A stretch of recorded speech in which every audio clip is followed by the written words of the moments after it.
ప్రొద్దుటూరు పట్టణంలోని శ్రీకృష్ణ గీతాశ్రమం నందు నకిలీ అగ్రిమెంట్లతో 99 సంవత్సరాలకు గంగాధరగిరి స్వామి సంతకంతో తప్పుడు రిజిస్టర్ పొంది యూనివర్సిటీ అధికారులను, జిల్లా అధికారులను, కళాశాలల ఆర్జేడీ కార్యాలయ సిబ్బందిని మోసపూరితంగా బురిడి కొట్టించి ఈరోజు అటానమస్ కాలేజీగా న్యాక్ గుర్తింపుతో విద్యార్థులను అధిక ఫీజులతో ఇబ్బందులు గురించడం జరుగుతోంది. ఈ విషయంపైన విద్యార్థి యువజన ప్రజా సంఘాల ఆధ్వర్యంలో ఈ రోజు స్థానిక తహసీల్దార్ కార్యాలయం నందు అక్రమ కాలేజీపై చర్యలు తీసుకోవాలని విద్యార్థి యువజన ప్రజా సంఘాల నాయకులు గడ్డం నరసింహులు మాదిగ, జగదీష్, జయరాజ్, బయన్న, ప్రతాప్ రెడ్డిలు తెలిపారు.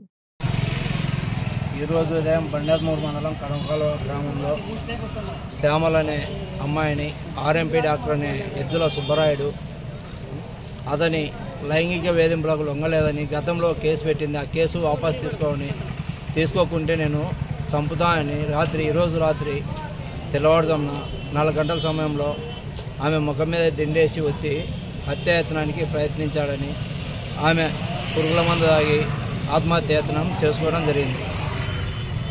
కడమలకాలువ గ్రామం ఇలాంటి వాళ్ళను డిఎంఎస్ఓ కావచ్చు, ఈ కలెక్టర్ గారు కావచ్చు, ఎస్పీ గారికి ఇచ్చాము, కలెక్టర్ గారికి ఇచ్చాము. అతను ఇచ్చలవిడిగా బయట తిరుగుతూ అతని హాస్పిటల్ పైన చర్యలు తీసుకోపోగా అతను మత్తు ఇంజక్షన్లు ఇస్తూ లైంగిక వేధింపులకు పాల్పడుతూ. ఏ ఊరండి వాళ్ళది? కడమకాలువ అమ్మ, బాధ్యులది కడమకాలువే, ఆర్ఎంపీ కడమకాలువే. ఏం పేరు? ఆర్ఎంపీ ఎద్దుల సుబ్బరాయుడు. మండలం బండేద్మూరు మండలం కడమలకాలువ గ్రామం. స్టేషన్కి వెళ్ళారు. స్టేషన్లో గతంలో కేసు పెట్టారు.